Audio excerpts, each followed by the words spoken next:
31. Fern, Seed and Elephants. Originally entitled Modern Theology and Biblical Criticism, Lewis read this essay at Westcott House, Cambridge, on the 11th of May, 1959. Published under that title in Christian Reflections, 1981, it is now in Fern, Seed and Elephants, 1998. This paper arose out of a conversation I had with the principal one night last term.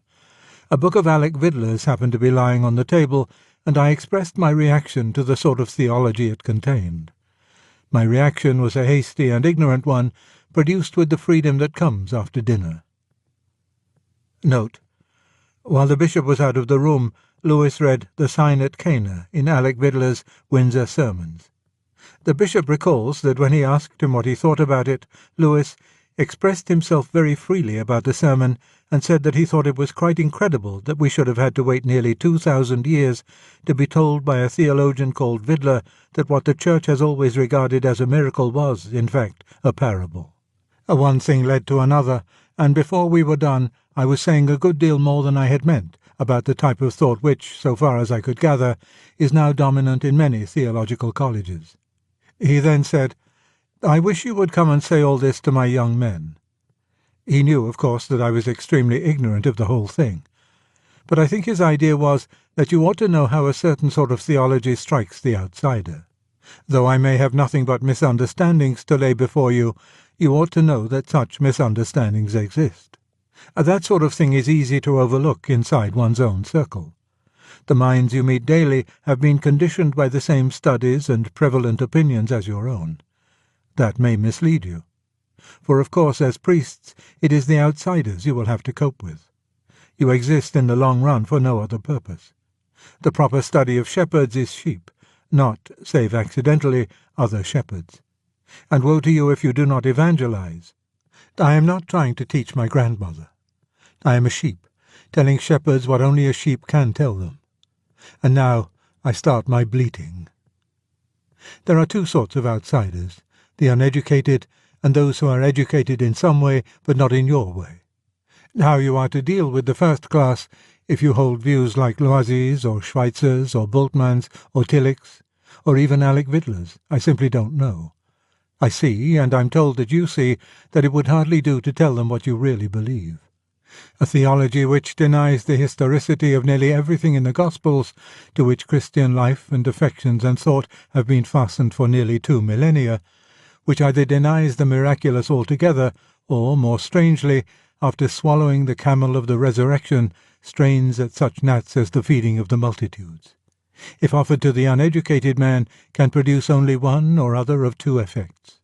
It will make him a Roman Catholic or an atheist. What you offer him he will not recognize as Christianity. If he holds to what he calls Christianity, he will leave a church in which it is no longer taught, and look for one where it is. If he agrees with your version, he will no longer call himself a Christian, and no longer come to church. In his crude, coarse way, he would respect you much more if you did the same. An experienced clergyman told me that most liberal priests, faced with this problem, have recalled from its grave the late medieval conception of two truths: a picture truth which can be preached to the people, and an esoteric truth for use among the clergy. I shouldn't think you will enjoy this conception much when you have to put it into practice. I'm sure if I had to produce picture truths to a parishioner in great anguish or under fierce temptation, and produce them with that seriousness and fervour which his condition demanded, while knowing all the time that I didn't exactly, only in some Pickwickian sense, believe them myself, I'd find my forehead getting red and damp and my collar getting tight. But that is your headache, not mine. You have, after all, a different sort of collar. I claim to belong to the second group of outsiders, educated but not theologically educated. How one member of that group feels I must now try to tell you. The undermining of the old orthodoxy has been mainly the work of divines engaged in New Testament criticism. The authority of experts in that discipline is the authority in deference to whom we are asked to give up a huge mass of beliefs shared in common by the early Church, the Fathers, the Middle Ages, the Reformers, and even the 19th century. I want to explain what it is that makes me sceptical about this authority. Ignorantly sceptical, as you will all too easily see. But the skepticism is the father of the ignorance. It is hard to persevere in a close study when you can work up no prima facie confidence in your teachers. First then, whatever these men may be as biblical critics, I distrust them as critics. They seem to me to lack literary judgment, to be imperceptive about the very quality of the texts they are reading. It sounds a strange charge to bring against men who have been steeped in those books all their lives. But that might be just the trouble. A man who has spent his youth and manhood in the minute study of New Testament texts and of other people's studies of them, whose literary experience of those texts lacks any standard of comparison, such as can only grow from a wide and deep and genial experience of literature in general, is, I should think, very likely to miss the obvious things about them. If he tells me that something in a gospel is legend or romance, I want to know how many legends and romances he has read, how well his palate is trained in detecting them by the flavour, not how many years he has spent on that gospel. But I had better turn to examples. In what is already a very old commentary, I read that the fourth gospel is regarded by one school as a spiritual romance, a poem, not a history, to be judged by the same canons as Nathan's parable, the Book of Jonah, Paradise Lost, or, more exactly, Pilgrim's Progress. After a man has said that, why need one attend to anything else he says about any book in the world? Note that he regards Pilgrim's Progress, a story which professes to be a dream and flaunts its allegorical nature by every single proper name it uses, as the closest parallel. Note that the whole epic panoply of Milton goes for nothing. But even if we leave out the grosser absurdities and keep to Jonah, the insensitiveness is crass. Jonah, a tale with as few even pretended historical attachments as Job, grotesque in incident and surely not without a distinct, though of course edifying, vein of typically Jewish humour. Then turn to John. Read the dialogues, that with the Samaritan woman at the well, or that which follows the healing of the man born blind. Look at its pictures. Jesus, if I may use the word, doodling with his finger in the dust. The unforgettable, and it was night. John chapter 13, verse 30. I have been reading poems, romances, vision literature, legends, myths all my life. I know what they are like. I know that not one of them is like this. Of this text there are only two possible views.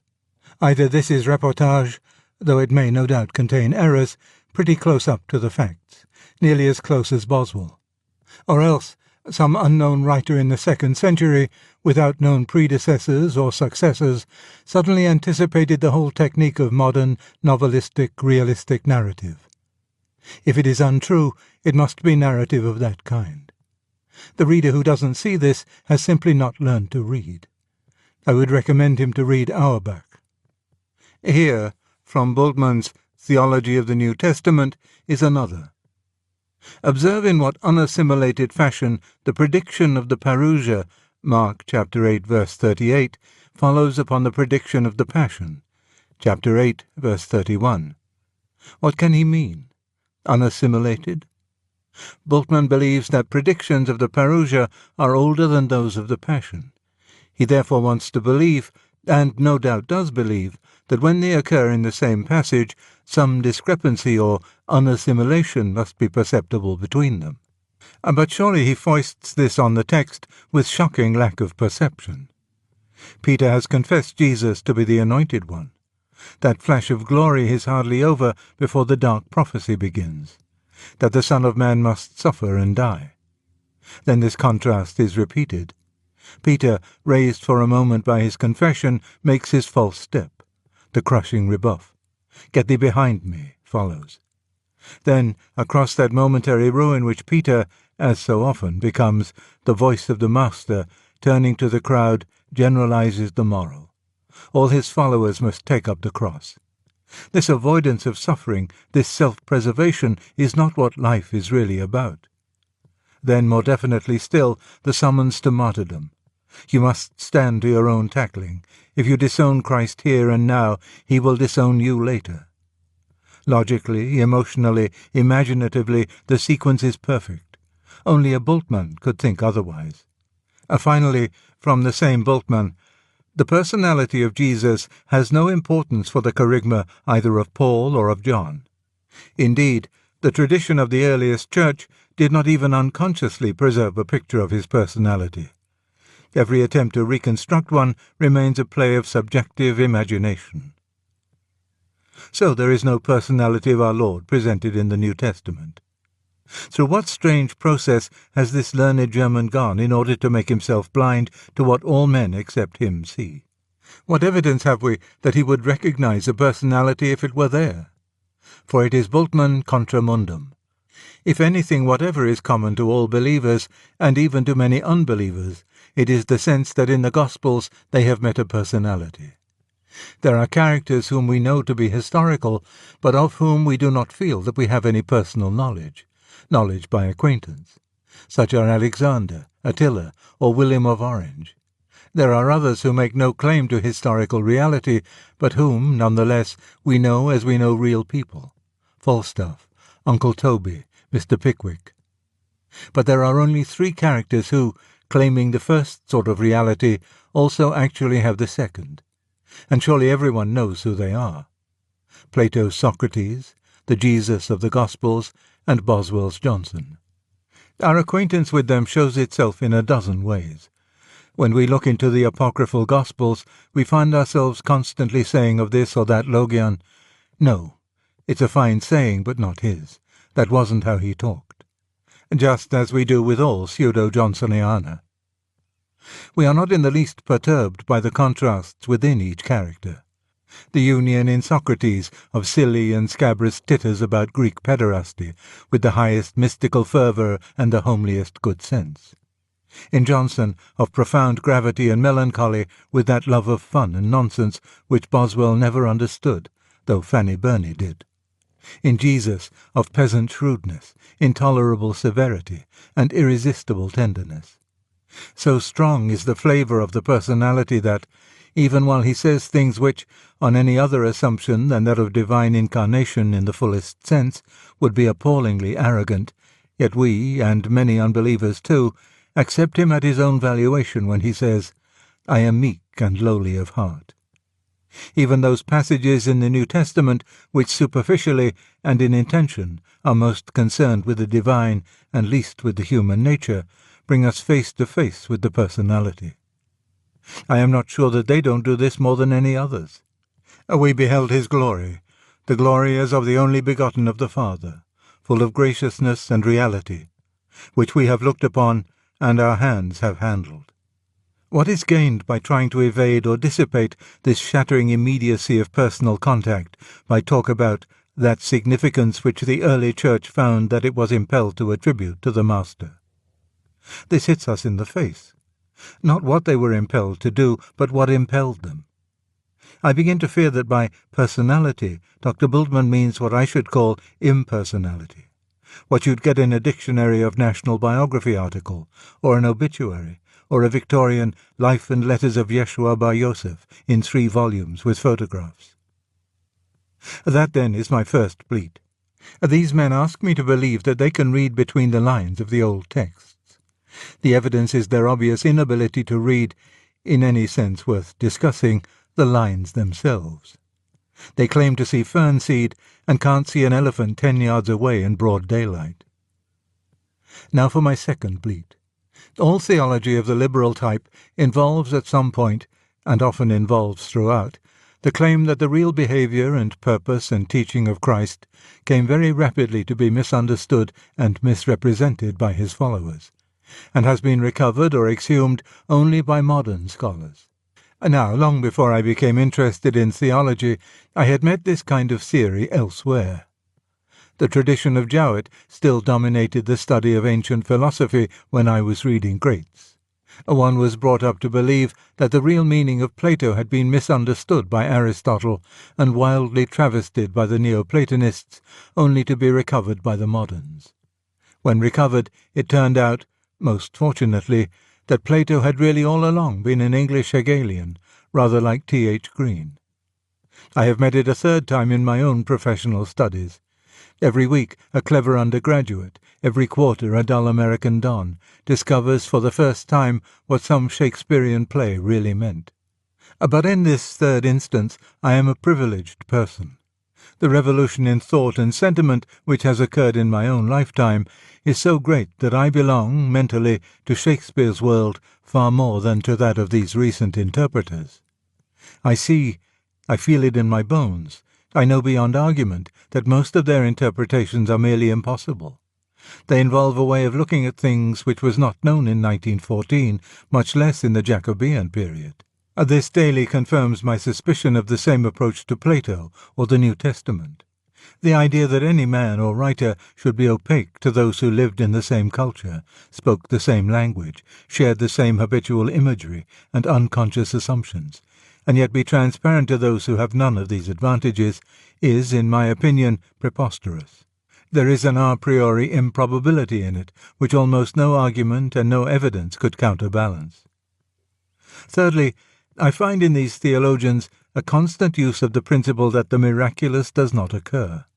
Thus, any statement put into our Lord's mouth by the old texts, which, if he had really made it, would constitute a prediction of the future, is taken to have been put in after the occurrence which it seemed to predict. This is very sensible if we start by knowing that inspired prediction can never occur. Similarly, in general, the rejection as unhistorical of all passages which narrate miracles is sensible if we start by knowing that the miraculous in general never occurs. Now, I do not here want to discuss whether the miraculous is possible. I only want to point out that this is a purely philosophical question. Scholars, as scholars, speak on it with no more authority than anyone else. The canon, if miraculous unhistorical, is one they bring to their study of the texts, not one they have learned from it. If one is speaking of authority, the united authority of all the biblical critics in the world counts here for nothing. On this they speak simply as men obviously influenced by, and perhaps insufficiently critical of, the spirit of the age they grew up in. But my fourth bleat, which is also my loudest and longest, is still to come. All this sort of criticism attempts to reconstruct the genesis of the texts it studies, what vanished documents each author used, when and where he wrote, with what purpose, under what influences, the whole Sitz im Leben of the text. This is done with immense erudition and great ingenuity. At first sight it is very convincing. I think I should be convinced by it myself, but that I carry about with me a charm, the herb moly, against it. You must excuse me if I now speak for a while of myself. The value of what I say depends on its being first-hand evidence.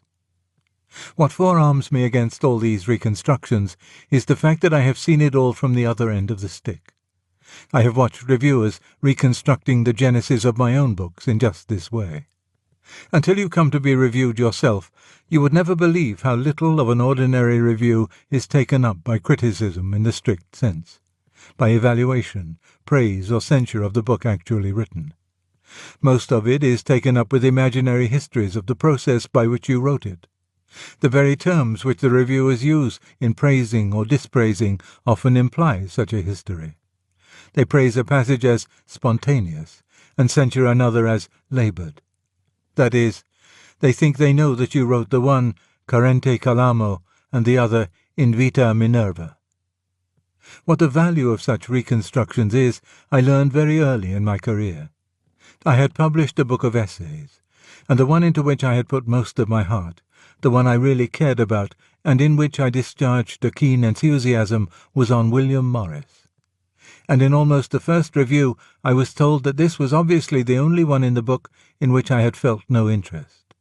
And now don't mistake. The critic was, I now believe, quite right in thinking it the worst essay in the book. At least everyone agreed with him. Where he was totally wrong was in his imaginary history of the causes which produced its dullness. Well, this made me prick up my ears. Since then I have watched with some care similar imaginary histories both of my own books and of books by friends whose real history I knew. Reviewers, both friendly and hostile, will dash you off such histories with great confidence, will tell you what public events had directed the author's mind to this or that, what other authors had influenced him, what his overall intention was, what sort of audience he principally addressed, why and when he did everything. Now, I must first record my impression, then, distinct from it, what I can say with certainty. My impression is that in the whole of my experience, not one of these guesses has on any one point been right, that the method shows a record of 100% failure. You would expect that by mere chance they would hit as often as they miss. But it is my impression that they do no such thing. I can't remember a single hit. But as I have not kept a careful record, my mere impression may be mistaken. What I think I can say with certainty is that they are usually wrong. And yet they would often sound, if you didn't know the truth, extremely convincing. Many reviewers said that the ring in Tolkien's The Lord of the Rings was suggested by the atom bomb. What could be more plausible? Here is a book published when everyone was preoccupied by that sinister invention. Here in the centre of the book is a weapon which it seems madness to throw away, yet fatal to use. Yet in fact, the chronology of the book's composition makes the theory impossible. Only the other week, a reviewer said that a fairy tale by my friend Roger Lancelin Green was influenced by fairy tales of mine. Nothing could be more probable. I have an imaginary country with a beneficent lion in it, Green one with a beneficent tiger. Green and I can be proved to read one another's works, to be indeed in various ways closely associated. The case for an affiliation is far stronger than many which we accept as conclusive when dead authors are concerned. But it's all untrue, nevertheless. I know the genesis of that tiger and that lion, and they are quite independent. Now this surely ought to give us pause. The reconstruction of the history of a text, when the text is ancient, sounds very convincing. But one is, after all, sailing by dead reckoning. The results cannot be checked by fact. In order to decide how reliable the method is, what more could you ask for than to be shown an instance where the same method is at work and we have facts to check it by? Well, that is what I have done. And we find that when this check is available, the results are either always, or else nearly always, wrong. The assured results of modern scholarship as to the way in which an old book was written are assured, we may conclude, only because the men who knew the facts are dead and can't blow the gaff. The huge essays in my own field, which reconstruct the history of Piers Plowman or the Fairy Queen, are most unlikely to be anything but sheer illusions. Am I then venturing to compare every whipster who writes a review in a modern weekly with these great scholars who have devoted their whole lives to the detailed study of the New Testament? If the former are always wrong, does it follow that the latter must fare no better? There are two answers to this. First, while I respect the learning of the great biblical critics, I am not yet persuaded that their judgment is equally to be respected. But secondly, consider with what overwhelming advantages the mere reviewers start. They reconstruct the history of a book written by someone whose mother tongue is the same as theirs, a contemporary, educated like themselves, living in something like the same mental and spiritual climate. They have everything to help them. The superiority in judgment and diligence which you are going to attribute to the biblical critics will have to be almost superhuman if it is to offset the fact that they are everywhere faced with customs, language, race characteristics, class characteristics, a religious background, habits of composition, and basic assumptions which no scholarship will ever enable any man now alive to know as surely and intimately and instinctively as the reviewer can know mine. And for the very same reason, remember, the biblical critics, whatever reconstructions they devise, can never be crudely proved wrong. St. Mark is dead. When they meet St. Peter, there will be more pressing matters to discuss. You may say, of course, that such reviewers are foolish insofar as they guess how a sort of book they never wrote themselves was written by another. They assume that you wrote a story as they would try to write a story. The fact that they would so try explains why they have not produced any stories. But are the biblical critics in this way much better off? Dr. Bultmann never wrote a gospel. Has the experience of his learned, specialized, and no doubt meritorious life really given him any power of seeing into the minds of those long-dead men, who were caught up into what, on any view, must be regarded as the central religious experience of the whole human race? It is no incivility to say He himself would admit that he must in every way be divided from the evangelists by far more formidable barriers, spiritual as well as intellectual, than any that could exist between my reviewers and me. My picture of one layman's reaction, and I think it is not a rare one, would be incomplete without some account of the hopes he secretly cherishes and the naive reflections with which he sometimes keeps his spirits up. You must face the fact that he does not expect the present school of theological thought to be everlasting. He thinks, perhaps wishfully thinks, that the whole thing may blow over. I have learned in other fields of study how transitory the assured results of modern scholarship may be, how soon scholarship ceases to be modern. The confident treatment to which the New Testament is subjected is no longer applied to profane texts. There used to be English scholars who were prepared to cut up Henry VI between half a dozen authors and assign his share to each. We don't do that now. When I was a boy, one would have been laughed at for supposing there had been a real Homer. The disintegrators seemed to have triumphed forever. But Homer seems to be creeping back. Even the belief of the ancient Greeks that the Mycenaeans were their ancestors and spoke Greek has been surprisingly supported. We may, without disgrace, believe in a historical Arthur. Everywhere, except in theology, there has been a vigorous growth of skepticism about skepticism itself. We can't keep ourselves from murmuring, multa renascentur quae iam considere. Nor can a man of my age ever forget how suddenly and completely the idealist philosophy of his youth fell. MacTaggart, Green, Bosanquet, Bradley seemed enthroned forever. They went down as suddenly as the Bastille. And the interesting thing is that while I lived under that dynasty, I felt various difficulties and objections which I never dared to express. They were so frightfully obvious that I felt sure they must be mere misunderstandings. The great men could not have made such very elementary mistakes as those which my objections implied. But very similar objections, though put, no doubt, far more cogently than I could have put them, were among the criticisms which finally prevailed. They would now be the stock answers to English Hegelianism. If anyone present tonight has felt the same shy and tentative doubts about the great biblical critics, perhaps he need not feel quite certain that they are only his stupidity. They may have a future he little dreams of. We derive a little comfort, too, from our mathematical colleagues. When a critic reconstructs the genesis of a text, he usually has to use what may be called linked hypotheses. Thus, Bultmann says that Peter's confession is an Easter story projected backward into Jesus' lifetime. The first hypothesis is that Peter made no such confession. Then, granting that, there is a second hypothesis as to how the false story of his having done so might have grown up.